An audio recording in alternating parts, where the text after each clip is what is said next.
This presentation is brought to you by Smoooth Productions.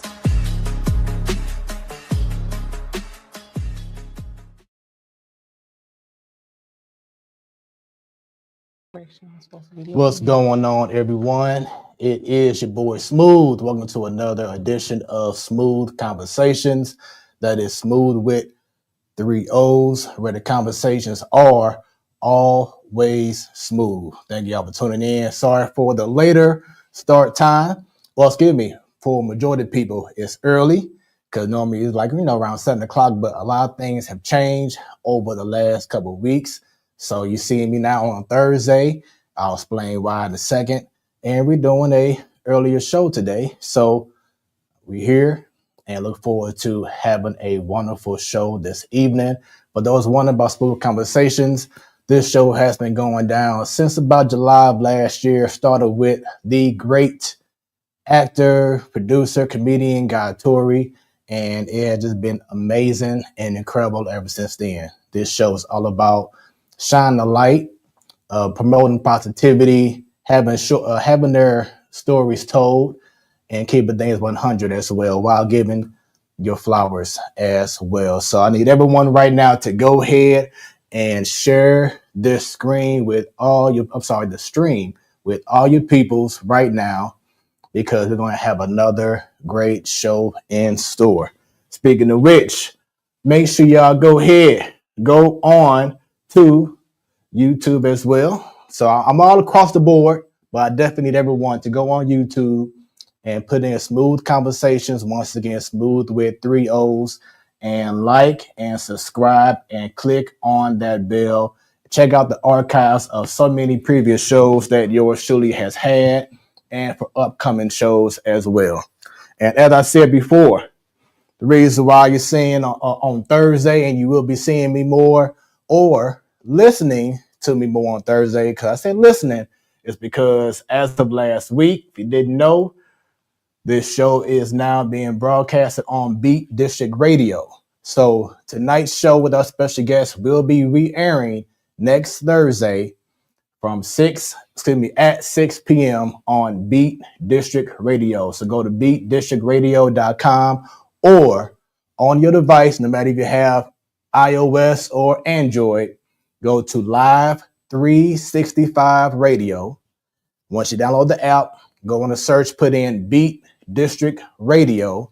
You'll see the logo, and just add Beat District Radio as a favorite, and you are good to go. So once again, we want to get this show started, and I'm looking forward to this special guest. This is someone who I have, we're going to find out how we connected on social media, but I have seen her story, being transparent, not being shy about what's been going on in her life.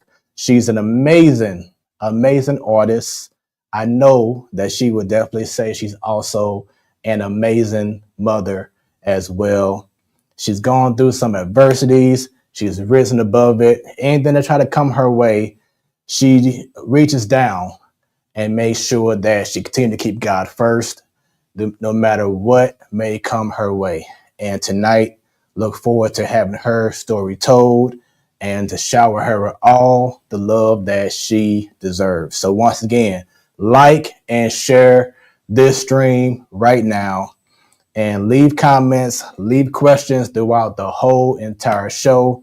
Without any further ado, we're going to bring on to Smoooth Conversations, where the conversations are always smooth, Miss Deonne Moore. How you doing? I'm well. How are you? It's a pleasure to meet you in person. Nice to meet you too. And I said earlier in regards to on social media, because I truly don't know how it happened, but I saw you on my friends list, okay, and I'm like, I don't think I know this woman, but maybe it may have been because of maybe past events I did, maybe with Word Up or whatever it was. But I'm like, okay, well, I mean, I know it, but I saw we had a lot of mutual, people that we may know. And once again, just saw you doing your thing from being an amazing artist. As you can see, everyone, she brought stuff with her. She brought the materials with her, y'all. So she ain't playing right now. But it's an honor to have you here, and I look forward to having your story told. And I asked you earlier, but I wanted to ask you in front of the people and who listen on Beat District Radio. How are you? How has your day been? I'm busy as always, but I am beyond grateful and blessed. I cannot complain. I don't have any room for it. And I take it, as you were telling me earlier before we got on, that pretty much ripping and running, being busy, that's a normal day for you. That is. Yeah, that's what's up. So let's get down to it, man. What made you get into art? Okay. So art's always been, and then I wanted to touch on you. We got, I believe you mentioned Word Up. So I've been to plenty of Word Up things. So that could have been where we crossed paths. Yeah, because and shouts out to Energy, but me and her started Word Up 10 years ago. Okay, so I definitely know Energy. Yeah. Okay. So yeah. That is 9 times out of 10 where we met. Okay, in the field. In the field, doing what we love to do. You know. Yes. Okay. As far as art goes, I've been doing art since I was 12 years old. My mother, she went out. I always tell the same story, but my mother, she went out and she, for my birthday, she bought me a Tweety Bird paint kit from the dollar store. We were real poor at that time, and she gave it to me, and like I was just so like, wow, okay, let me try this. And I painted it so easily, and then there was some paint left over, and it's like them little connecting paint things, kits. Yeah. And it was some paint left over, but I took the remainder of the paint. And I was like, do you mind if I paint on the wall? And she said, go for it.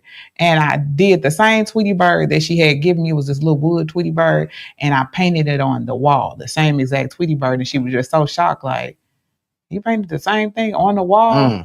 And from that point on, any little extra anything, it was just art from that point on. Yeah. I knew I could paint, knew I could draw, and I haven't stopped. That's awesome. And I will tell you now, you couldn't pay me $1 million to draw anything, not even a stick figure. I would suck at it. I tried as many times as I could to try to do this. I even took an art class because I had to. I think it was in high school. And yeah, I can probably just draw my name in cursive, but everything else, I just couldn't do it. So with you, you just had that natural given talent, pretty much. I mean, to an extent, but I believe you can do something. You just didn't know you could do it. It's just all about how you're taught to do it. Right. So you can do it. Right.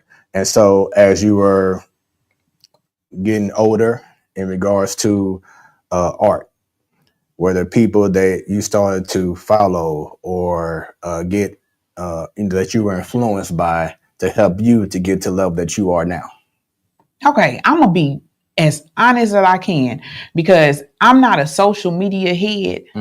So I didn't really per se follow anyone. I've always done art. I never sold it though. So I've always participated in shows. I didn't know people actually sold their artwork. And I remember it was this girl named Jackie, and she was running the first art walks, her and my homeboy Brooklyn. And they were running the first art walks, and it was down in Old North St. Louis. Yep. And they were doing a women's special, tribute to women's, and she reached out to me and asked me if I could be a part of it. Mind you, I never sold anything. Wow. And I wouldn't take commissions. And this was back in 2016. And I told her yes. And then when I went to the actual event, I was like, oh my goodness. Oh yeah, I actually do art on a regular basis. People had pricings and everything of their artwork up, and expected people to buy it. And it was like a whole new art network that I had never been exposed to. From that point on, I was like, I guess I'll take some commission because people were so intrigued and wanted to actually be involved and purchase my artwork. I never knew people actually did that. Now you said Old North, so I'm thinking about Crown Candy. Yes, right across the street. So that area right there. Yes. Yeah, because I used to do a lot of events at Herb Arts. Okay, yes. As well. So I know across the street from Herb Arts used to be this art gallery as well. They had events. But then like you just said, the one around the corner across from Crown Candy, I used to see a lot of people up in that mug. They need to bring that back. I'm going to be honest with you. I used to, I did plenty of shows down at Herb Arts with Chris. So, yeah, I got familiar with that district the moment that happened. Yeah. And I just, didn't distance myself from it anymore. Got you. Got a comment here. Someone you may know. Okay, yes. She hey, says, Cece, thank you for tuning in. Shouts out to Cece. Cece, do me a favor. If you haven't already, go ahead and share the stream with the people so we can get even more people tuned in and shower Miss Deonne Moore with all the love that she deserves. So let's talk about this because you just said how you need to bring things back. The way St. Louis used to be back in the early 2000s. Like I had multiple conversations with a lot of people, Energy or Lewis Confliction and so many other people who I've crossed paths with and done stuff with. But just talk about what is missing now that we used to enjoy so much back in those early years. Let me tell y'all something. You want me to keep it blunt? Yes. We created things, but then people of other colors took them away from us. So they were given the resources and finances, what we had strived to put together, with nothing.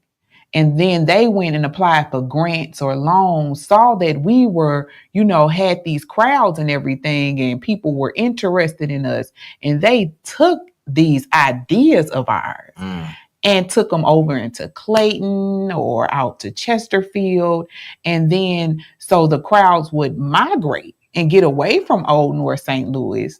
And then they would have the finances to actually promote on radio stations, outside, outdoors, everything where we were just using each other and we came together with each other. But then they get our popular people too in St. Louis. Right. And have them promote them. The ones who they know, as soon as he or she says something, we there. We gonna pull all they folk and we gonna take their name, change it to something else, and we're gonna steal their whole crowd. And we're gonna make ours bigger. And then we kind of dwindle and die off. And that's what I've seen transpire, because if you haven't noticed, they do an art walk now, which they changed the name of it just a little bit, and they do it over in Clayton. So first of the month too. Same stuff we used to do. And they just make it bigger and better than ours because they have the finances. So we gotta support each other. And that's what I was gonna say next, is that because we do have, in regards to us, Black people, we do have the resources. So do you feel like at the same time we stopped ourselves from expanding because, as you said, how they saw a better outlet in regards to using their resources and going out here and there? Do you feel that we should have also, but like, man, we can't just focus on this, but let's make it even bigger and better? Do you think it's something that we could have done better as a community to make sure that that wasn't done to us? I think what we could have done is we could have stayed together and restricted ourselves from actually participating in others' events, because we so quickly jump onto somebody else's event because they have this certain title. So if Coca-Cola come in, we no longer want to participate in the local event anymore. We want to participate in Coca-Cola because this is Coca-Cola. But then we forget we're not uplifting ourselves, because Coca-Cola gonna keep on going out of town where they came from, and we're gonna be stuck here still with nothing. They just use us for the moment. Let's see. CC says, already done in regards to Sharon. She says, I love me some Deonne Moore. Deonne. I love you more, girl. Then we have Carmela Breedlove. I love you, baby. Tell that truth. Shame the devil. Keep shining. All right, Mella, I got you. And then she got the heart. So once again, everyone who's tuned in, thank y'all very much. Get them comments going, get them likes, get them shares. Let's continue to have a amazing conversation. So you do have, would you say that you have a business? I do.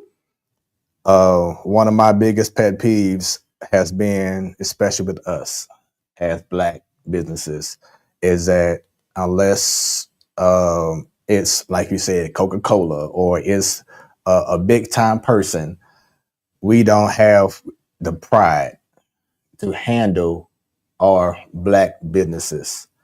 There's been times where I've came across and try to go to this person, that company, whatever, Black business, and they fail to meet the expectation because I'm the same color as you, or because we cool, it's not a big deal. What are your thoughts in regards to the representation of Black businesses now? Okay. So I'm always a real person. So I'm gonna keep it 100 I with love you. it. I haven't had a complaint unless someone just didn't want to actually pay for it. They came in saying, Yeah. I really want to see if I can get this price lower, so I'm gonna find some way to complain. Mm-hmm. But publicly, nobody has ever tried to bash me because I pride myself in customer service and actually doing the job that's at hand. Mm-hmm. There are so many businesses, it's sad to say, but we live off of this world that is vain and it's social media. So we are trying to make ourselves be what the world looks like, when reality is we may not never cross any of these people that we are viewing in real life. Mm-hmm. So people, instead of giving and providing great customer service, which they can, which everybody has the ability to do, they in turn want to do things for money. Mm-hmm. Have you ever noticed some people just get up and get dressed, comb their hair, brush their teeth, get their shoes clean, and put a certain backdrop up just to take 1 second photo. Mm-hmm. And then they take all of it off and go lay back down in that bed. That's it. Because that's what the new world is. We do things just for other people to say, I like this. Mm-hmm. So instead, we're not doing them with the pride that we should be doing them in. So yes, we do have, it's unfortunate. It's unfortunate, but there are so many businesses that are in a bad light, when there are other businesses who don't be on social media who are actually doing wonderful jobs and have held down the Black fort for so many years. Mm-hmm. But we don't see those. We only see everything when it's bad. Yeah. That's it. Yeah. I mean, it was like, I just saw recently, I think yesterday, Rated Test Kitchen. He's about to leave and move to a whole different state, and all the other businesses who's been Black businesses that I want to highlight right now that has been doing, good things, but because of, not saying that it was an issue with on their end in regards to bad service, but like you said, we're not stepping up to the plate to make sure that we're holding ourselves accountable. And when certain businesses aren't seeing that, well, I'm out. We don't bash the beauty supply that we go to all the time, who treats us like trash, Mm-hmm. raises their prices on us, Right. and look down on us, and then take our money over and over again. We don't bash them, but we look at our businesses. The second, yep. They could walk in and don't see a smile and hear you say how you doing immediately and say they a bad business, or they're going to ask you for a discount. You don't go in Walgreens and say, give me a discount though, do you? Mm-hmm. It's crazy how we treat each other. Right. It's the same oppressed minds. It's we never got really out of the slave mentality. We were taught and bred that way. So we don't even know how to distance ourselves from it. Right. Those are subjects I can't stand. Hey, and this is why I wanted to have you on the show, because people need to hear this. You know what I'm saying? They may see this on social media, whatever, but I want to be able to have people who been through the trenches, having their own business. I know you said publicly no one has said anything, but they try to do something under the table, which once again it's just a bad mentality, especially if you one of the ones out front saying we need to support our own, but then at the same token, hey man, because you my boy, why don't you let me, why don't you give me that big old this? Oh, I get people who ask the stuff for free. Yeah. for free. Mainly family members, they know it. Mm-hmm. But yes, most people will come to me and ask me for things for free as if the supplies cost nothing, as if the time just, I just do it in my sleep. So it takes me no time. Right. And it mind boggles me, but I've gotten to a point where I'm okay with saying no. Yeah. You have to, especially after you've gone through some experiences. I mean, I'm a professional DJ, MC, host, engineer. So I mix a jack of all trades. So I've been doing it for almost 20 years. So I've seen it all. And, yes, you do have those feelings where even through consultations, I'd be like, you know what? Yeah, I'll go ahead and just say no. And, I'll just see if I can find someone else. I may not, but I'll see someone else can maybe assist you because I've been there, and I'm saying the people who last minute, hey, I'm not going to do this anymore, or try to find a cheaper way, and then find out that their event wasn't as great as they hoped that it was, and want to bring me back. No, you burned that bridge already. You burned that bridge. How do you decipher as an artist pricing? Oh, pricing. Okay. So everybody is going to be a little bit upset with me moving forward because I just saw people buying a banana that was taped on a wall for millions. What? And called it art. Say it again. Yes. Look it up. A banana taped on the wall. On the wall with one piece of duct tape. Sold for millions in an art show. Millions. And the man bought it and then took the banana off the wall and said, the most expensive banana I've ever ate. And I was like, you know what? What am I doing wrong? What am I doing? I'm making these prices affordable for my people, and they still want to turn around and tell me that they can't afford them. But then I see you go and stand in a line and shoot up a Foot Locker for tennis shoes. Right. So you cannot tell me you cannot afford these things. You just choose and pick what you would like to pay for. And I'm not going to be one of those people. So as far as pricing goes, it will be going up. But what I do is I try to be reasonable. So what I put in is what it all costs me for supplies at regular price, because you never know when somebody's going to buy anything. So I might can catch it on sale at a moment, but it doesn't mean that it'll be on sale when you're ready to buy it.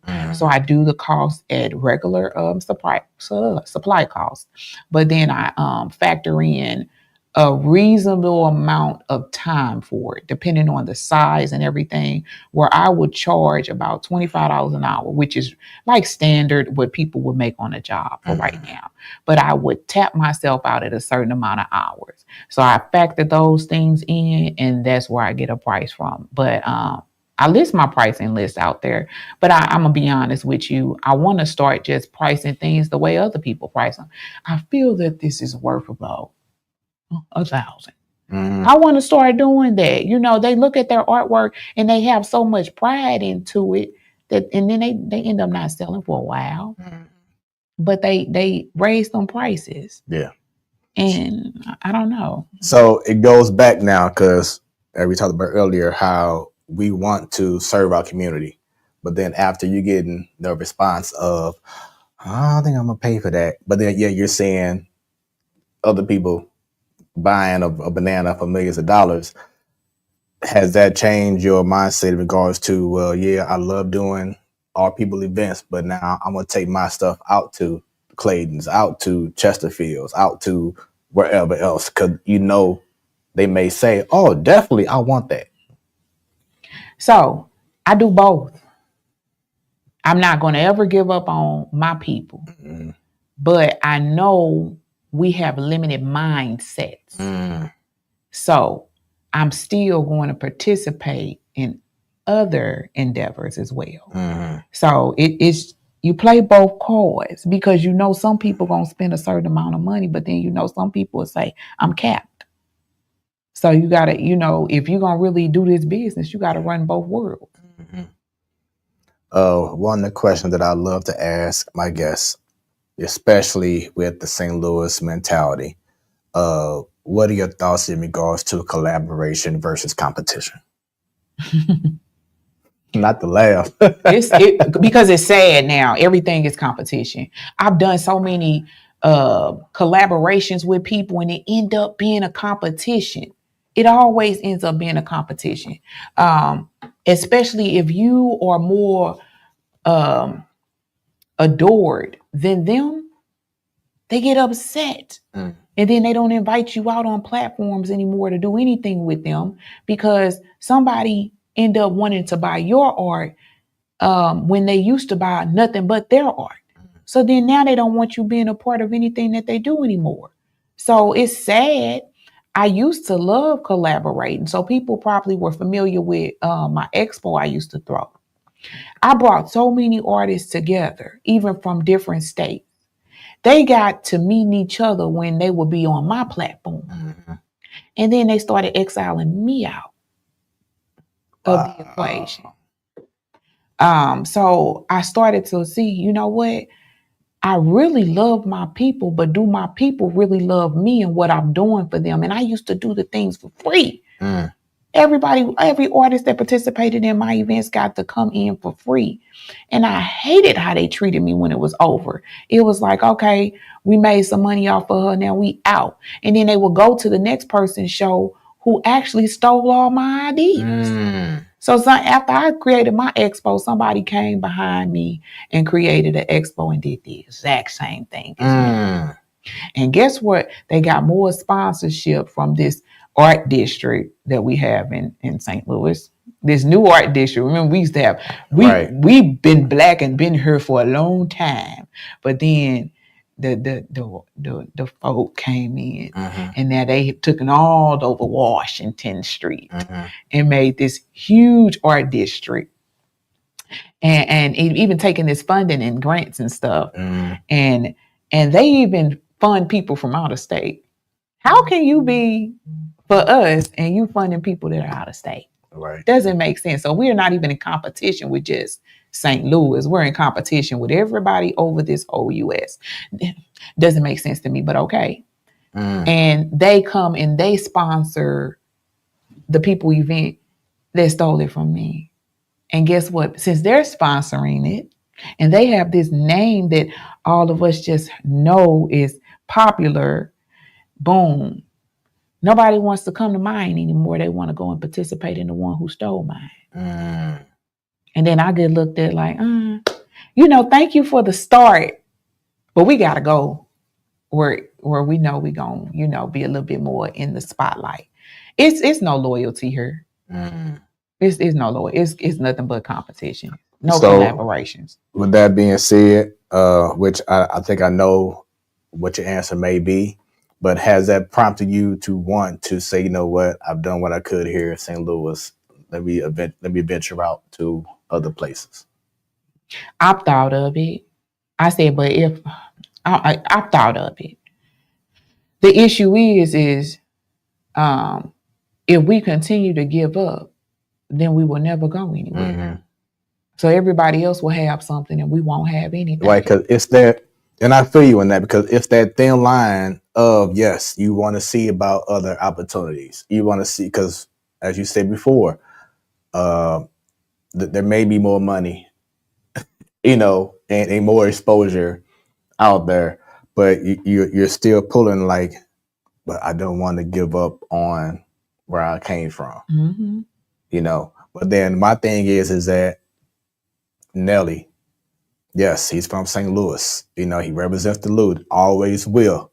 But when he was recording his music, when he was getting there, he was out there in New York doing his thing.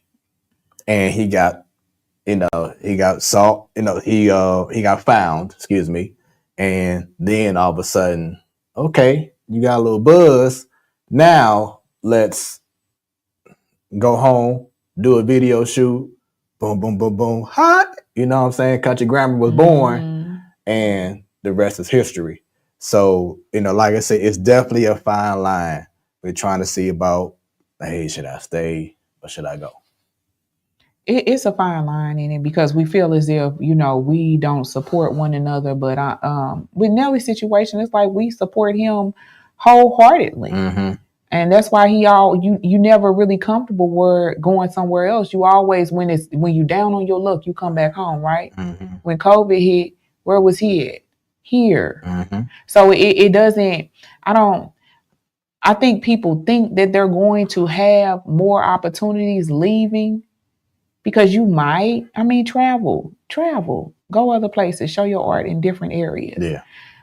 But don't give up where you came from because then we won't ever have anything.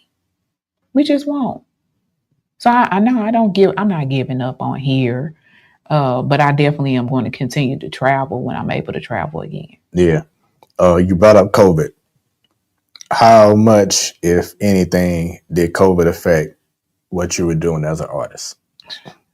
I loved COVID because it was like I didn't really have to go anywhere, and people were having excessive amounts of money at that point, and they were really buying art because everybody was on social media at that point. I enjoyed COVID. All I had to do was just mail things. That was it. I feel you on that because, and my condolences to people who did lose someone, you know what I'm saying, during COVID. So definitely wanted to put that out there. But it was a blessing for me because I also have a sports talk show, the platform sports talk show. Been doing that for 7 years. It'll be 8 years next month. Okay. And the biggest, how everything turned for the better was during COVID because everyone had to stay home. So people who normally wouldn't be available were available. And, you know, Zoom got bigger. You know, every other site that has streaming got bigger because that's how you was able to get, you know, be seen instead of being in person. So when I say that just took off and made everything possible, it was a blessing for me because that's how so much things under the Smoooth Productions umbrella, which, by the way, it's a QR code right there, y'all. Scan it and connect with yours truly on social media, everywhere. Scan the QR code right there throughout the whole show and definitely connect with Smoooth Productions. But yes, that definitely, COVID helped propel a lot of things in regards to what I do. So with that being said, what was something that you were doing differently that you maybe wasn't doing before that COVID helped bring out of you? Because I always say COVID was like, it helped you to adjust and adapt because things weren't going to be the same after COVID. Like how many jobs now who didn't before COVID didn't have work from home, right? But now work from home is almost everywhere. What did COVID do for you? Well, COVID allowed me to actually quit my job that I was working at the time. I was a work from home agent for years, and I quit because I had gotten so many clientele at that point. That's amazing. And then I just never went back. So it helped a lot. That's amazing. So you're able to say that you're living the American dream. I'm living. First off, you could have used any other word but American. Yeah, I feel you. Especially doing, you know, ever since January happened. Yeah, but yeah. That's a whole nother show right there, y'all. I'm living my dream. Yeah, I am. I have, like I said, I'm not going to complain. You know, I wish the trials that I'm going through didn't have me so conflicted. Yeah. That, you know, sometimes I wish I didn't post some things because people then say, well, she may not be taking things right now because she going through stuff. But have you not went through things and still had to work? Mm-hmm. So I think the only thing that happened that may have slowed things down for me is the fact that maybe I just exposed a little too much on social media. Yeah, and I'm glad you brought it up because I did see, you know, certain thing that you post, and like I said, we get to certain stuff later on throughout the conversation. But so you're pretty much saying social media shouldn't be the only outlet that you use to express your personal life. I think people need to start refraining from posting everything that they have going on I personally.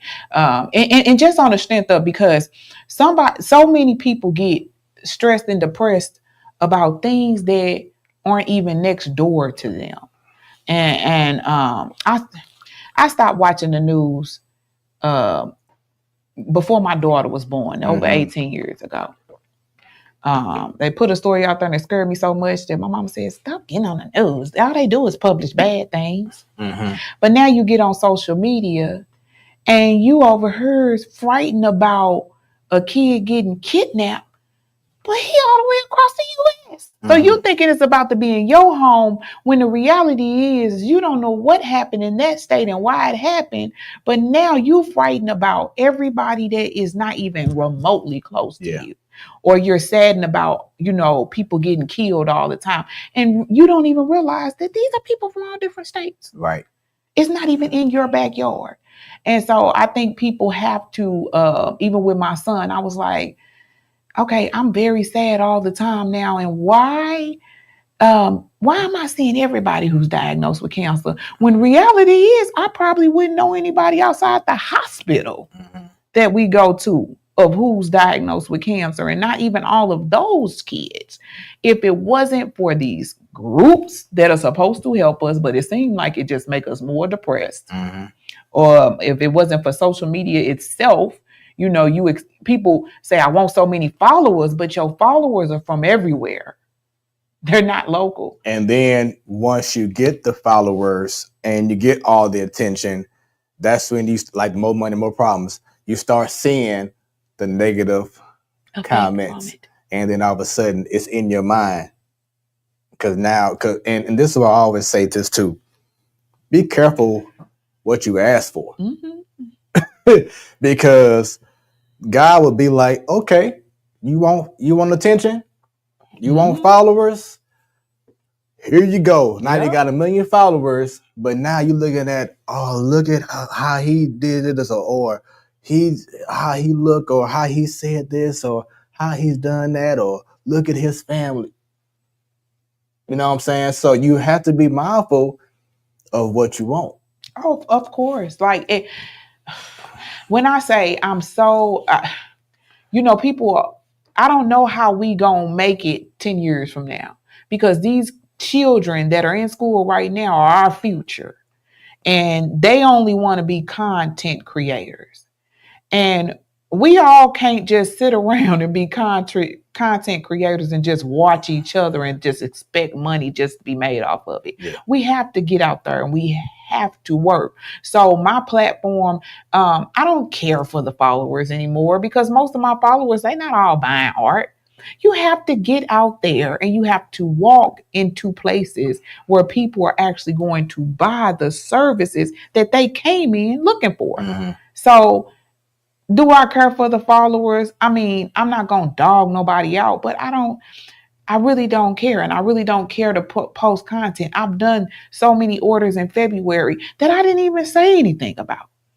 Because the same people who are getting the orders, they didn't find me on social media. So, social media really doesn't do anything to me. And most people on there are so depressed. And the same people who are depressed are on there too much. Your depression comes from social media. Just get off. Go live life. Yeah. If you're allowing social media to be your Bible, to be your end all be all, like you said, you need to reset, let go of it, and get another focus. Of course. Because as you brought up earlier about leaving posts or whatever, I know that you used to, do lives, all the time and the whole nine, which leads me to this. Talk about being a woman in your field. Uh-oh. And I had to ask because, you're a woman, you know what I'm saying? And you may carry yourself, you may look a certain way.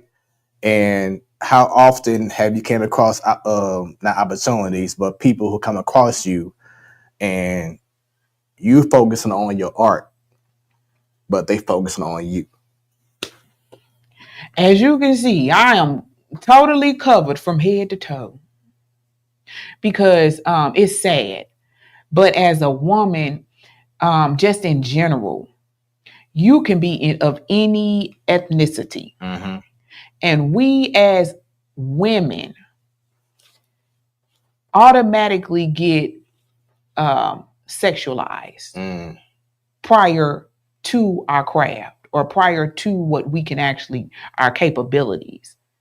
So it's always, I see you in a light of, how can I do this to you versus what you possess as a person, just individual. And I realize that it's sad, but people rather, watch you shake everything that you got and be halfway naked, than actually pay attention to what you can, do, what you actually love to do. Mm-hmm. And it's sad because most women have just given into the fact of, have you seen the post where the woman will be almost naked, but trying to show you one of her creations? Mm-hmm. So that the halfway naked draws them to the post. Mm-hmm. But then they're trying to relate to you what they can actually do. But now, once you actually start in your craft, everybody like, I don't want to see all that. Yeah. I only came here because the first preview I saw was your body. We got to stop doing that. And I think, honestly, this year of me just going ghost on people was just a humbling situation to say, I will no longer allow anybody to sexualize me to get business. Because, and I'm glad you said that, because I'm pretty sure after they saw your lives, after they saw previous posts, they had this mindset like, ooh, if I could just find a way to connect with her, then it's open season. So I'm glad that you have said that, because that needs to be addressed to a lot of other women. Like recently, I don't know if you saw the post, but like they had it wasn't the Grammys, but it was the Oscars or something, some kind of red carpet, and incredible artists, all love, like Megan Thee Stallion. She had on this green dress, but she had her breast out with the pasties on. It's like, you don't have to do all that. You don't. You know what I'm saying? It's a certain level of lead to the imagination. You know what I'm saying? Now, of course, any other dude who don't have a thought about caring about women, oh yeah, show it all. But it's like, especially when you have a huge following, that no matter if you say jump, you're gonna hear the whole world probably just boom at the same time. That's how powerful you are. Mm-hmm. But yet you come out here and you rocking pasties. It's like, come on, you have to do better than that. You know what I'm saying? So what are your thoughts in regards to that? They're going to always put you in one category. Now, one category is what? You up. Yep. That's it. You could be a person who's straight a virgin. They going to label you like that just because. So talk about going back to that fine line of you know what, to women's empowerment. Okay, women's empowerment. Honestly, I don't need to be empowered. I know what I can do. I know what I'm not supposed to be doing. I know, biblically versus just my strength as a woman. So I don't need to be empowered. The people who empower just seem like they have something against men, period. So that is just not the case at all. But yeah, me and them don't see eye to eye. Mm-hmm. I'm a woman all day. Mm-hmm. Some things I can't do, and some things I just don't want to do. Mm-hmm. I don't want to go and kill a spider. So it's just some things that and other women be like, we can do it. No, I don't want to do it. Mm-hmm. Let him do that. Let him get up there and, change why are you on the roof, ma'am? That's not everything, not for us. And we got to get past that point. We trying to make everything for us. I don't even agree with women in the military. So I'm different when it comes to certain things. I do artwork. I don't do hard work, unless I have to. Yeah. Like I have nobody else to do it. So it's I don't need to be empowered at all. I don't get it. I'm a traditional woman. So what do you say? And I can't wait to get your answer from this. What do you say to those women who are posting their bodies, not naked, but not leaving none to the imagination, but then get mad when a dude slide in a DM or leave a comment and say things or post things that the woman may not appreciate? What do you say to those ladies? I say you brought it on yourself. And I'm not trying to be harsh or anything, because I've been where you have been. I've always been a person where, I was so free and open and really loved just looking however I wanted to look that day. Right. And my parents couldn't stand it. You need to don't look like that. Don't do this. Don't, because my father is a preacher. My mother, so we didn't see eye to eye in that type of nature. And I just felt like it was just dressing how I wanted to dress. And, it didn't bring a certain attention unless you allowed for it to bring it. So I've always been a person of, even if you started coming towards me, hey, this ain't that, and was strict on it. But you can't stop those DMs from coming. You can't walk outside and look a certain way and think that a person's not going to approach you, right, that you don't really want to approach you. Then you'll find yourself being approached by the wrong people, because all they looking for is the person that looks like you. Yeah. So you can't really have a certain expectation of a man who's going to respect you, but you looking like a club girl all day. It is what it is. And you have to evaluate that, because they're going to come to you in that nature, because that's what you are giving a statement of. Yeah. So you got to look the part. Facts. So before I get to my next segment in regards to smooth moments, let's talk about, we always want to give 110% at a 9 to 5, but don't want to give more for your passion and your love with something that you have done, because that's why you don't have the 9 to 5. What would you say about that? I'm going to tell you what I tell my mama all the time, and she can't stand that I say it. I say, you are literally bypassing a phone call from your children while you were at work. And these same children, if you was gone tomorrow, will be sad for the rest of their lives, while their job will replace you within minutes of your death. Won't even memorialize you.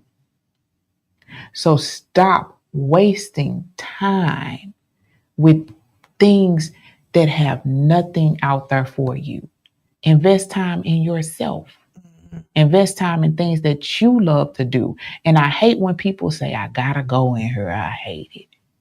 I got a headache because of this. But what do you love to do? Right. Why did you forget about you? Right. Why don't you matter? Right. Somebody else can work that job who actually likes putting a smile on their face while doing it. Exactly. But what do you like to do? Right. Why suffer through a headache every day? Right. I wake up, I don't have a headache. Especially when you're dealing in a customer service field, is that if you know that your customer service skills aren't up to par, why are you going out here and providing negative energy, knowing that that's not what you're suited for? Like you said, give someone else the opportunity who wants to make money, who wants to say, hello, sir. Hello, ma'am. How was your day? Exactly. Because that's just how they are. you're blogging someone else because you're just trying to get something going on, but you don't have a passion to provide customer service. And that's another one of my biggest one of my biggest things is like customer service can be so easy if your mindset is differently. You know what I'm saying? But if you know that you're not someone who's going to be out in front providing customer service, then there's no problem being a trash man. There's, whatever it is, because then you're going to have to deal with people and say hello. There's so many things out here. Like I always say, there's money everywhere. Money is never going to stop.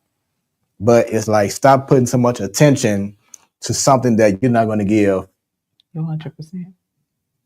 Point blank and simple. So thank you for that. So I know you probably seen previous shows of Smoooth Conversations. I love this moment here. It's called Smooth Moment. So this is where I like to present some great moments. Okay. You know what I'm saying, from your past that you may be like, wait a minute, how he get this? Or I forgot about this. And I had to tell you, one of the shows that I had months back, like almost every photo I showed, the guest was in tears. Really? Because it brought it symbolized something that happened during that time when I showed the photo. Okay. And when I say this person got emotional, and it was an amazing show, but it just like, man, when this photo showed up, this was when I was going through this. And it reminded me of, how to handle this. So, whatever. It was a stepping stone, you know what I'm saying, for what they have done in their life. But I want to go ahead and have some fun. And let's go ahead and get this going here. I'm not a crier, so okay. We'll see what you can do here. Uh-oh, wait a minute. Here we go. So, but no, it's not about making you cry. Okay. But once again, smooth moment. So let's talk about the younger years of Deonne. So you see this photo right here. Right, I do see it. What are your thoughts about just seeing this woman here and the stage that you're at now? What would you say to this woman? I wish you would have been back further because I had already had 3 kids by then. Said already had the kids by then. Yeah, I had 3 kids by then. I think I was just on my way to drop my kids off at daycare that day, to be honest. It wasn't nothing special about it. It was just I was on my way to drop my kids off at daycare. And that was 12 years ago. That probably 13 at this point, because my youngest son is 13. Yeah. But no, I think I just look like how I always look. I would tell her, chase your dreams a little bit further and warn her of the divorce that was coming up. Okay, so you had been married before? Yes. Okay. And how long were you married? Not long at all. It shouldn't have been a marriage. I was just about to ask you that. Okay, so because, and this is something that once again people need to see this and hear is, and I always say this too, because people want the title. Mm-hmm. Oh yes, I'm married. I'm married now, but they don't know what comes behind it. So when you got into that relationship, did you know what you was in for? I'm gonna be honest with you. I'm not really good with authority or people telling me what to do. What's your sign? It has nothing to do with What's your sign? What's your sign? I'm a Leo. Oh yeah. Okay. But no, it has nothing to do with that. I think now I'm just really a person like I like living life how I want to live it, and I like being free, and I like my structure, not how you want me to live it. And I have no shade to throw to that, that relationship. It was just we weren't meant for each other, and we found that out pretty quickly. upon living in the same home together and us not doing the back work of what do you like and what do I like and how do you want to live versus how do you want to live, and we still don't agree with certain things to this Great day. point. So with you knowing what you know now, do you feel that it's important for couples to live together before they get married? I feel like it is definitely important because you don't know how that person lives. And if you have lived for so long on your own, A certain way, and you don't know how to coexist with another human, then it's not going to work. Mm-hmm. Me, I run my household. Everybody has to listen to me or you get out. Yeah. So for me, honestly, it's sad. And I hate to say it, but I don't know if I would ever be married again. That was my next question. It's just because I think I'm like an old head now. I've got settled in my ways. I've been on my own since 18. And it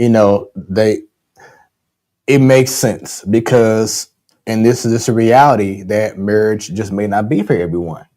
And that's okay. Because the first thing is, like you said in our previous segment, this is all about you being happy. Mm-hmm. That's the main thing. So marriage may not be for everyone, and that's totally fine. Let's talk about this photo here.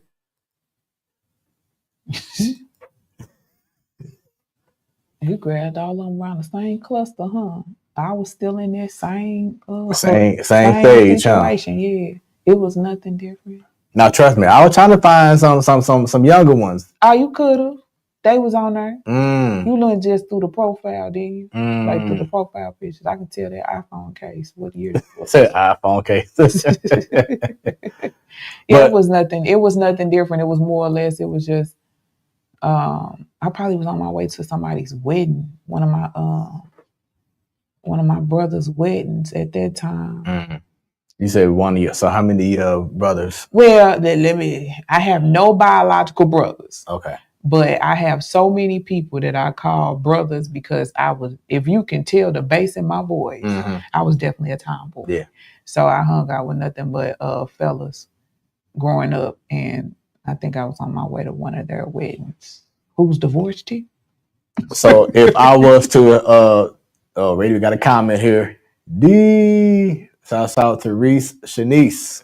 Yeah, that ain't her name. Uh-oh. Her alias. Okay. No, I love me her. Yeah. Shouts out to you. Share this post right now with the people so get more people tuned in. Show Deonne some love. So people who known you from either grade school or high school, if I was to ask them about you, what do you think they would say about you? Most people might say I'm just real. A lot of people, I don't know what's wrong with some people. If you go back to school days or something like that, I was very quiet. I never bothered people. I stood out the way. But some people will find a way to say that I was mean just off of my appearance, just saying that I look unapproachable. Mm-hmm. The students that I taught, they would tell you that I was mean to some people, some adults. If you make me question why you just said something, I could come off as mean. So typically, maybe that may be the response. But then other people, she's really real, and she can sit there, she can pray with you, mm-hmm. she can encourage you, she can uplift you. Most people, they come to me for advice. Yeah. But I am a realist before all of that. Right. So you either gonna take all of this with this, or you gonna take none of it because you're not gonna like what I gotta say. But I'ma definitely, hug you when it's all over. And I think, especially with how things are in this world now, you have a lot of people who have been coming from spoiled mentalities. Mm-hmm. So it's very important to be 100 with people and not sugarcoat things. Because that's people need to be humble. Oh, yeah. People, especially with how we're living in this world, we need to have more real people to be upfront.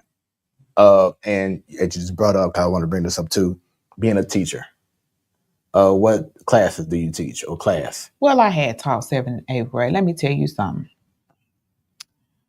I'm not dealing with adults who refuse to appropriately train and give their children the correct foundation. Mm-hmm. And if we have districts that are going to continue to only honor what the students and parents want, we're not going to make it. Right. So the way I teach and the way I run things, you don't get to do what you want to do in my presence and just think I'm supposed to accept it and adjust. So yeah, that school district challenged and said they couldn't find anything against me because I was always punctual, always, spot on, giving them education. But they thought I was just started to paint rainbows and sunshines. I don't do that. You're going to learn with me. Right. And the children were very upset. They thought I was just this cool person because I looked young. And I'm like, I got my kids older than y'all. So they just had an expectation of, oh, she's going to be this. And then it turned into, we can't do nothing but work in her class. We can't even chew gum, talk loud. You sure can't. And that's what they need. They need structure. They long for structure. But these schools no longer have any structure. So pretty much these schools need more Joe Clarks. Thank you. Because that's who I was. That's who I was, and nobody liked it except for the SSD department, because I worked in the same area as they did, and now they're saying the young lady who's teaching up there now is so chaotic that they wish that I was back there. And they got a new principal, and she wanted me there, but I was like, my kid or y'all kids, I'm good. More comments from your girl. She says, we love D, neighborhood artist, FTL stand up. Then she says, D is a superwoman, supermom, realist, selfishly authentic, humble, and we can go on. D gonna keep it real no matter what. Yeah, that's my girl was fine. She just as real as I am. So and it's good to have that. Yes. You know what I'm saying? Keeping it 100. Let's keep on going here. Look at this photo. Okay, now that's a photo where we talked about this moment. That was 2016. That was me a lot lighter than I am now. But she had to point that out, ladies and gentlemen. Okay. But no, that was Jackie's event. The first art walk for the women, tribute for that women. The same venue on Old North. Yes. Gotcha. So that is where I was liberated within the arts, where I found out you can make money off of your artwork. You just have to want to sell it. So yes. That was that day, like, okay, boom, like the light switch came on, like, okay. That was a wonderful night. It's a game changer night. Yeah. It was a wonderful night. I go back to that moment all the time. I love that moment. I will always cherish that moment. I'm grateful for her even finding me. And she was way younger than me. And for her to find me, man, wonderful. Has there been a moment outside of this where you receive, like maybe from a family or a friend, that you receive that ultimate, like, this is why I do it. This is why I wanted to do art. I do art because of me. It's no family that I do it for. My kids, I don't do it for. I don't even think my kids respect my art, to be honest. They just like, Mom, make money off of it. But it's me every day. I wake up and I'm happy. It's my escape. My son didn't have cancer once, but twice. And what got me through it the first time, because I had no patience at that point. Now I got all the patience in the world. But every day, instead of me complaining about being at the hospital with him, because I knew it hurt him having to be there and his mom was so worried about going back to work, I started to draw while I was there, because I knew that calmed me down. I have ADHD, so I knew it would calm me down, pace me, and make me forget where we were at, because I was going to now try to finish this piece of drawing before I got out. And it goes back to what you were saying about social media. because not knowing you, but just seeing your post, I could tell there were moments where you were like almost about to crash out because of everything was just so overwhelming for you. Even during those times, do you regret showing all that emotion on social media, or do you feel it was validated because of what you were going through? I do regret it. I regret anything that I said on social media that was either taken the wrong way. I regret the people who viewed it, who didn't have any compassion within it. I regret it for the fact that it's other people out here probably going through worse situations than me that I hadn't even reached out to, Mm-hmm. and now they are watching me going through my battle and, feeling as if let me reach out to her. I regret it to an extent of I exposed my son's situation to people who really don't care whether he's alive or not. But he means everything to me. So I regret it to an extent. And then me saying things, what did it do? It didn't change anything. Mm-hmm. It never changed anything. Mm-hmm. Let's talk about this photo. 25th birthday party. I believe that was 25th birthday party. I'm guessing, or it was a night with my ex-husband where he didn't have my back. It was either one of it was always he didn't have my back. So 25th birthday he didn't have my back, and then that night he didn't have my back either. And this was probably just one of them days that got us closer to divorce. So how soon after you got married, as we have this photo right here, talk about your art, but how soon after the marriage did you start seeing the red flags? Or did you already see it, but you just were like naive? When I got pregnant. Mm-hmm. And that was prior to getting married or after? Oh, we was married. Okay. No, it was no red flags while I was pregnant. Let me stop lying. It was after I had my youngest son. Mm.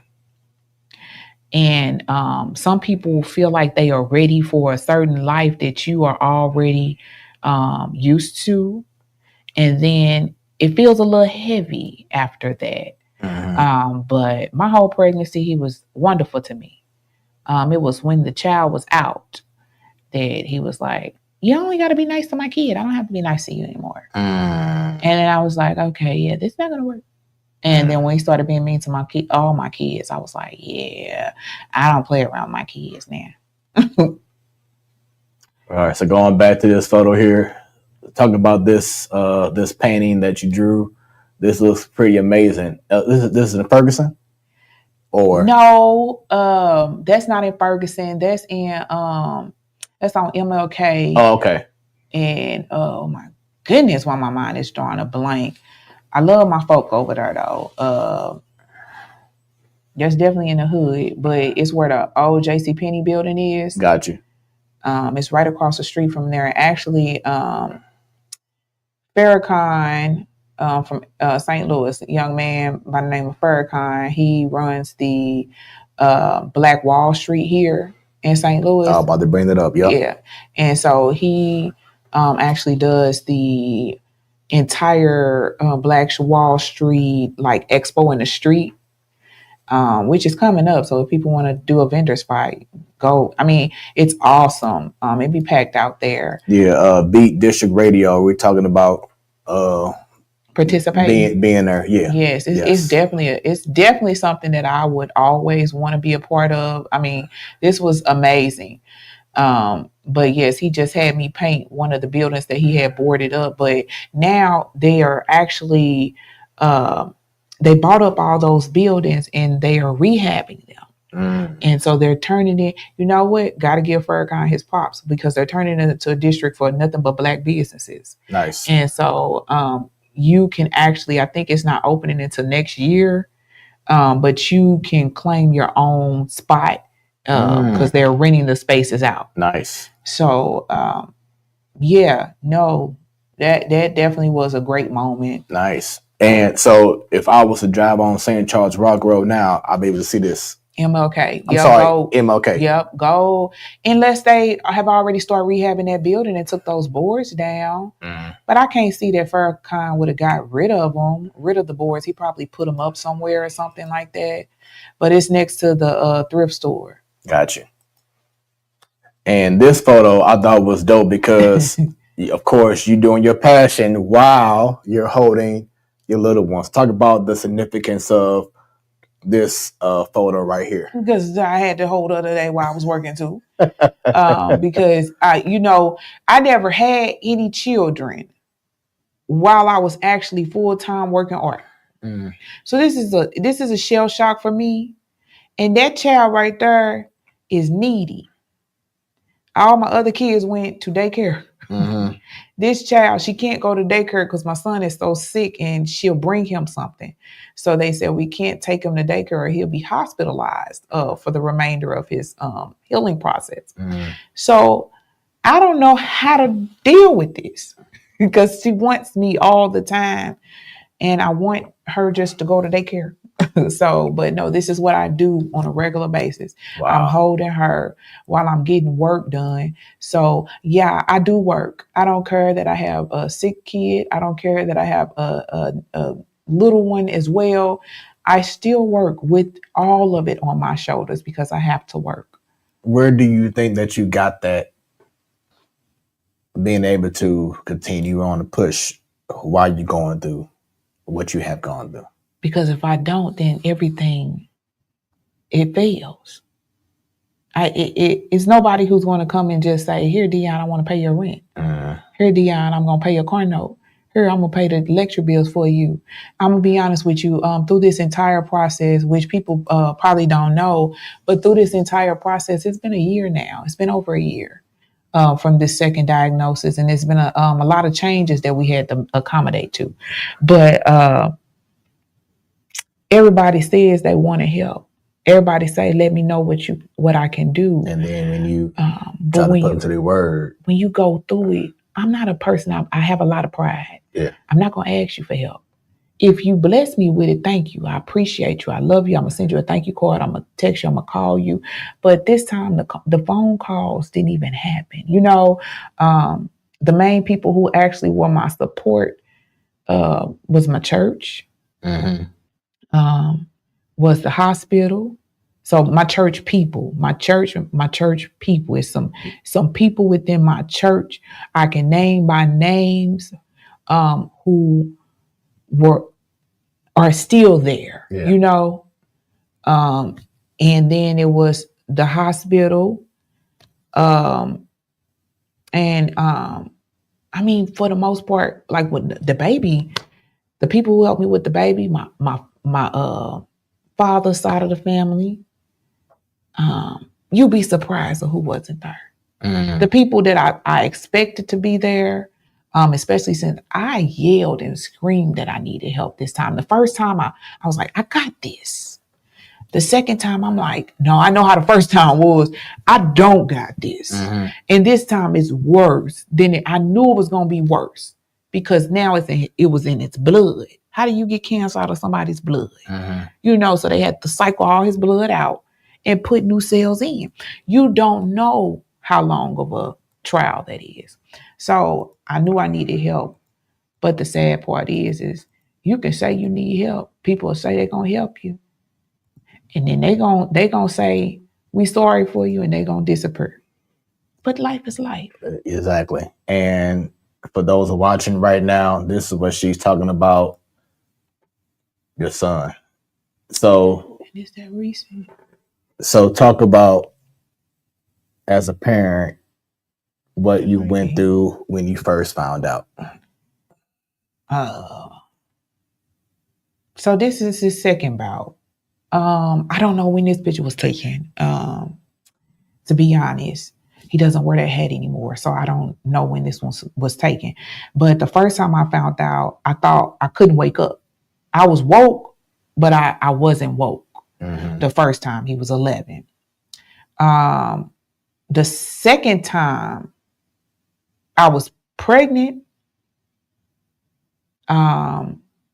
I had just, like, I thought I had it all of it, because I did my business for 4 years straight, not working for anybody. And then when I was asked to teach, I'm like, okay, I guess I can. I can teach and I can, do artwork at the same time. And what happened was this happened. They started telling me that he was sick in October of 2023. We just didn't know where it was coming from. So every time this test would come back saying, no, not here, not here, not here. And then February, he got the flu and he couldn't come out of it. And we went in, and then the doctor said, let's try this test. Because at that point, we had come to a conclusion. It was cancer. We just didn't know where it was at this time. And he did the actual bone marrow test, and it came back positive for leukemia. And I was like, oh, this whole time I was trying to figure out where was it at, but I thought my whole life had just, I was getting places. I was there. I was happy. I felt like I just was able to start living again, and here this happened, and now I can't. I can't. So it was just more like, why? Why is this happening again? What are you doing with my child? Why can't he just be normal? Why? He just started high school. He just started, getting out of IEP classes and catching up. And that happened. I was mad. It wasn't no other explanation for it. I was mad, but I said, Lord, you gonna do what you gonna do. And there's nothing I can do but just comply. And that's just what it was. I was upset for a long time. And wasn't to a point that, of course, you was going through the why me stage, but was there a point that you started to lose faith in God? And if so, what brought you back into saying, God, I'm here, I'm back? Yeah, it was, I'm gonna be honest, it was never a why me statement. It was always, what's up? What you trying to do here? Let me know what you trying to do, because I never hear you when you talk. I never hear you when you talk. So what are you trying to do? Can you tell me? And I can't fast right now because I'm pregnant, So it was like, it was not that my faith ever dwindled. It was me just really trying to get clarity of, what do you not want me working? Because that was the first thing I said. Do you not want me working? I can give this job up. I don't care about it. I never thought this shouldn't be my son, because it's so many people who are facing the same battles. So I can't say do it to them and not my kid. Right. You have to be willing, if you believe in the Lord, to allow him to do whatever he want to do at whatever time. And that comes with tests, because test brings testimonies. If you don't go through nothing, you gain no strength. Right. So what do you want me strong enough to do right here? That was the thing that I was trying to figure out. What do you want me to do? And what is my child supposed to be doing? But no, my faith never dwindled. If anything, it got stronger. That's the only thing. And it made me say, you might have me in this way. I'll tell you this cool story about my kid. So my kid, he got so sick. If you notice, I just don't post nothing about him anymore. He got so sick after the transplant. And I went into the hospital so irritated one day. And I was mad at God. Now, then you can get mad at God. Yeah. Don't curse him, but you can get mad at him. Right. You can ask some questions. And they called me over the phone. I had been getting calls all night, every day. And they said, get up here, Deonne, right now. And I said, all right. I got up there. Every doctor was standing outside of his room. Wow. His blood pressure kept dropping. We had went through the transplant at that point, but they couldn't get him to come to. So I said, I went into the hallway. I went back out once I seen all the doctors there. And I was like, okay. I went outside because I didn't want them hearing what I had to say. And I said, whatever you gonna do, you need to do it. Because I done gave up everything to sit with my child And you telling me I got this far and I done gave up everything, but you gonna sit here and take my child? You made me lose everything. You gonna take my child? You don't get to take my kid. But if you gonna take them now. Don't take them later and make us go through this. And then we still gotta, go through this whole process and I'm homeless and, I don't have no vehicle or nothing like that. And you still take the one thing I made the sacrifice for. So figure it out. Yeah. I got mad. I told Lord, you do it right now. And I said, you ain't listening to my prayers. So who need to pray? So by the time I got myself together, I walked back in. Imagine, I'm not telling no lie because my cousin was on the phone when I said it. I was so mad. I went back into the room. This time I looked at my son. I said, let me tell you something. I done made so many mistakes in my life. God don't always listen to everything I say because he's irritated with me. But you ain't did nothing wrong. He hadn't eaten in 40 days. Say you haven't eaten. This is the best time for you to talk to God. He loves you. He knows you. He wants to hear from you. Talk to him now. Tell him what you want. Because I can't pray for you no more. I love you, but he ain't hearing me. So pray for yourself. Tell him what you want. Just talk to him. I promise you, I walked out of that room that day, came back the next day, my son was sitting up. Wow. He hadn't set up. He hadn't went to the bath. He hadn't been able to go to the bathroom on his own. He hadn't been able to do nothing. He was just there wasting away. Every day from that point, he started getting better to the point where we were actually able to get discharged. I looked at him though once he started getting better to discharge date. Yeah. And I said, let me tell you something. You remember that day I came and I told you to talk to God yourself? He said, yeah, mama. I said, do you know what happened? He said, yeah, I talked to him. I said, but what happened? I started getting better. I said, did you express that to the Lord? He said, yes, mama. And I said, okay, so you know that God listens to you. He may not listen to me or anybody else praying for you, but he wants you to talk to him. So anytime you're going through something, you got to talk to him. I can't talk to him for you no more. Right. And that continued to happen. He's really bad now. But every time now I say, did you talk to him? And he'll come out. I'm telling you, the boy prays for me. I don't know why. I've never asked my son to pray for me, but he's prayed for me. Yeah. My business was, I was giving up and I was going to go back to work, like go to a different job. And he said to me, I told him, I said, I'm going to have to submit you into the hospital because I got to go in for a 2-week training, but then I'm going to work from home again.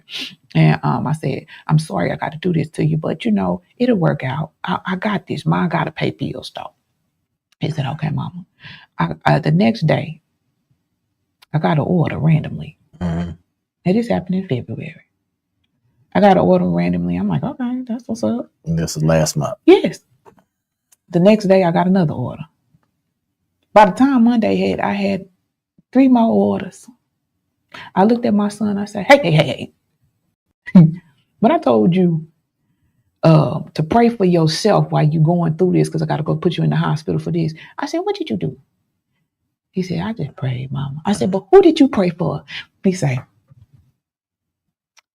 I pray for the situation that we are going through right now. I said, I'm going to tell you one thing, son. I don't know why you keep on praying for me or whatever you saying, but I thank you. Because when I didn't think of nothing else but just going back to working a job, you saw fit in your heart to pray for our situation. And the Lord saw fit to send me customers. So he's telling me that I gotta keep going where I'm going, and I don't want to give up on myself no more, because God ain't gave up on me, and he got a job for you to do, and you gonna come through this. Whatever you going through, he gonna make it all the way down. But just like Job, he gonna bring you all the way back up. So we ain't worry about that no more. I trust God with all my heart, and I lean not on nobody else understanding. I'm gonna tell you that now. My faith is great. That's amazing. So looking at it now, do you feel that it was a reason why God put you through the situation? Oh, I know. My son's 16 now. And we as parents, we kind of baby them a little bit too much. We don't give them all the foundation that they need when, Jesus was 12 when he said, I have to be about my Father's business. Yeah. But now we see parents who will be in a courtroom talking about my baby, my baby, my baby, and he's 40. And he still beating on his wife. What you talking about your baby? You ain't teach your baby right. You can't be there no more, mama. Right. And I think I failed in some areas when he was trying to train my son when he was 11, but I didn't follow through. So now he got to make me understand. He had to wake you up. Like, you need to let this boy be trained by me, because when you gave him to me, because he was always sick when he was born, he was guaranteed not to live by doctors. And I told the Lord, if you give my son breath, what they say he won't have, then I promise I'll give him back to you. But I don't think I honored my promise. So here we are again. And this time I'm listening. Yeah, I'm here. And I'm being obedient. I'm here. With that being said, what would you like to say to your kids? And congratulations on the newest addition to your family as well. No, I appreciate she's everything that we needed at this moment. I'm gonna be honest with you. My kids, I always tell them, I'm gonna always keep it real with you, so that if you do make the same mistakes, at least you say, my mama prepared me. Yeah. But I love them. I love my children. I know they know that. I love them with all my heart. But be whatever you do in life, be greater than me. That's all I ask of you all. Be greater. And that's how it should be, whether you a teacher, trainer, parent, is that you should want to train people to be better, not lower or same level, because it's going to be a time where you can't do it no more. Yes. So you want to be able to have the next generation to take over and do more abundantly than what you did. Yeah. And so, because I've been in roles where I've been a trainer, in my position, or if I have a youngster come to me and, hey, I want to learn how to DJ or whatever, is that I don't want to teach them something just to do something. Yeah. I want them to be able to take it to a whole nother level. And that's how it needs to be. Yeah. So I hope that a lot of people are listening and understanding that we have to train for better, not just to train. Don't get jealous. Right. Just make sure they're better than you. Right. So, and here's another picture of your newest addition. I thought this was so cute. Oh, yeah. My little mermaid. Yes. So let me ask you, because I'm not going to ask your age, but when you realize you're about to have another addition at your age, where you like, oh my God, what am I doing? It wasn't that. We knew at some point that he would have some issues. And I hate to say this, but I had so many expectations for her to help her brother. Mm-hmm. And it just didn't work out that way. It helped because we thought we would use her cord blood to help him with his transplant. I figured if he needed some certain things, and things just didn't turn out that way. But one thing she has been is helpful to our entire family. She's held us together. And even though no kids was allowed back in the hospital, they allowed her to come. So every day, even though the other kids back in there didn't have anybody in the room with them or a sibling or anything, she was in there every single day with them. Which goes back to this photo here. Yes. That I posted right there. Yes, every single day he had a kid, a sibling, somebody there with him, going through it with him, all the way up into today, to where they have a relationship where he just does whatever she tells him to do. She's helped him get out of his shell. She's helped him to fight a little bit more, because I said, you want to see her grow up, right? So you got to fight. Yeah. So it's like she would send her for him. Even if it wasn't the way I anticipated her to, be able to aid him, she was definitely here for him. As far as the prayer, My age, have no kid. No. Don't wish it on nobody. So as we come to a close, I saw you post this. I want to go ahead and show love to your daughter as well and talk about this opportunity for her. Oh, yes. So I'm doing everything in my power for this child right here. There we go. So she is a senior, and she got senioritis right now. But I want to be the same parent I was from the day that I had her. And so I haven't been as involved as I should have been with her this senior year because of my son. I've given everything to him, but I've noticed that I've lacked in some areas to make sure that she's securing spots for college and everything like that. And she's kind of given up herself.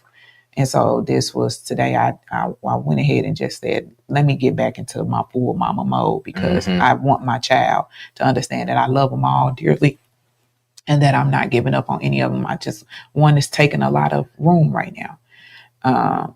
So yeah, she is participating in the AKA Fashion Netta 2025. It's some other language I'm supposed to put in there, lingo, because they all have these different chapters and everything. Right. But just read it and there's a lingo. So, but yeah, she's doing a Fashion Netta.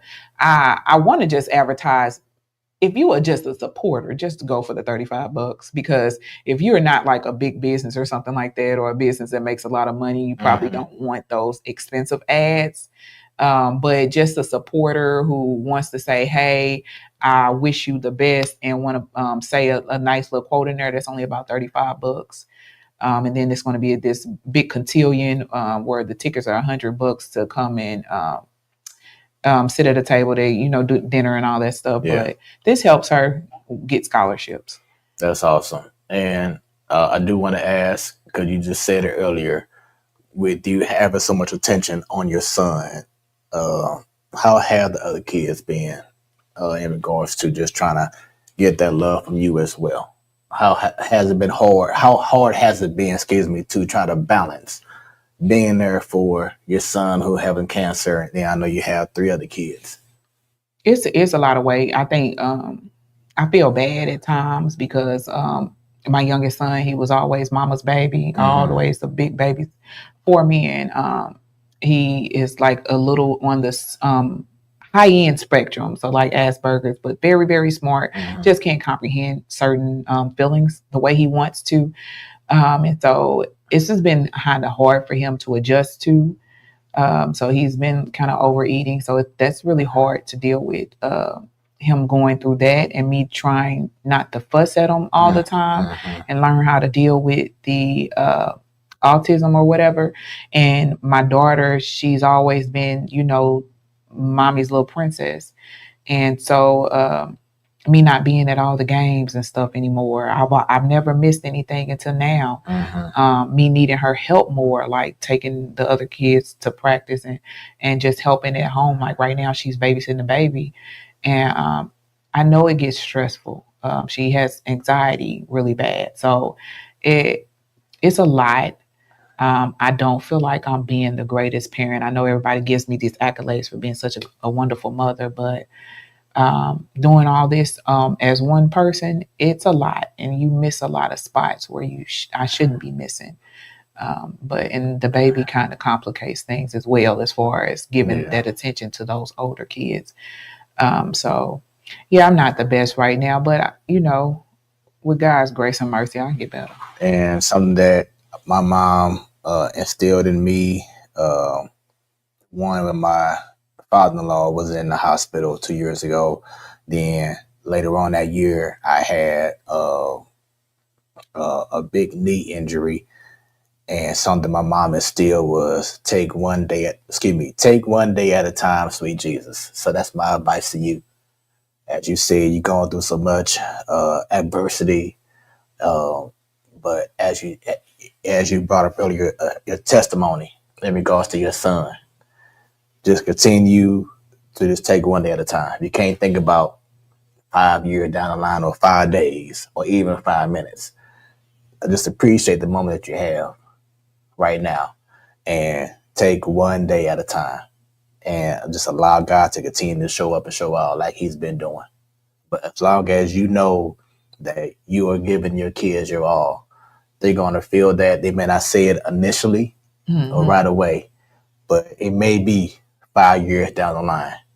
Your daughter may say, Mom, I never said this, but I love you because you've done so much for me that you didn't even realize. So once again, just take it one day at a time and you're going to be fine. I most definitely will. There we go. You're going to make it happen. This has been an incredible episode of Smoooth Conversations. I hope that you all have enjoyed it. Did you want to say to the big camera any special shout outs? I shout out to everybody who is going through anything. Be encouraged. Do not give up. Speak to the Lord. He'll guide you through anything and everything that you're going through. That's about it. I love everybody. I got love for everybody. Y'all know me. I'm gonna stay in my lane, but if you need me, call me. There we go. And it's very important too, even for us brothers, don't be scared just to reach out and text or call someone. I would say call. Texting is like, yeah, it's cool, but just call and just say, hey, I'm just calling to see how you're doing. Yes. Doing wellness checks can make wonders for anyone. Be like, hey, I'm just calling to see how you're doing. You're right.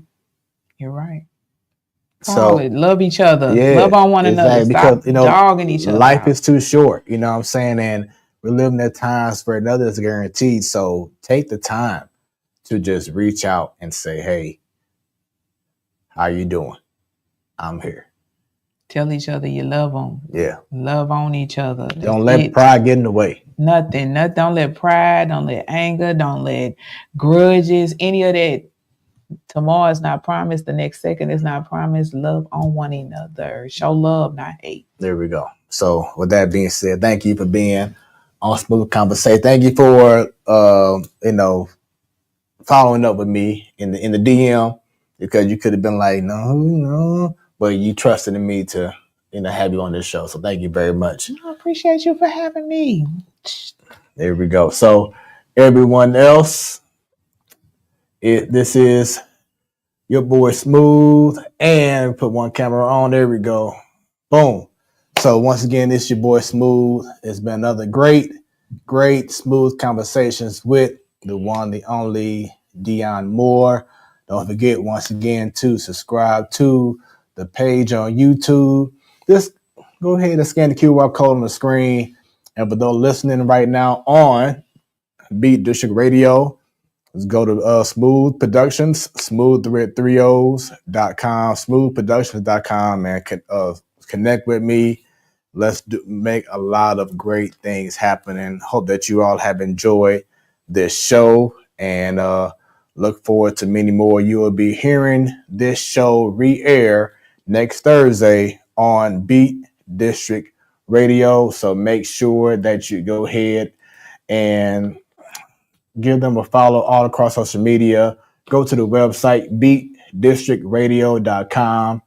Also go to their app. Just put in Live 365 on the App Store, and then put in Beat District Radio and add it to your favorites, and you set. So this has been another edition of Smoooth Conversations, where the conversations are always smooth.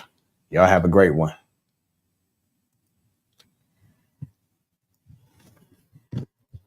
Man, I appreciate you.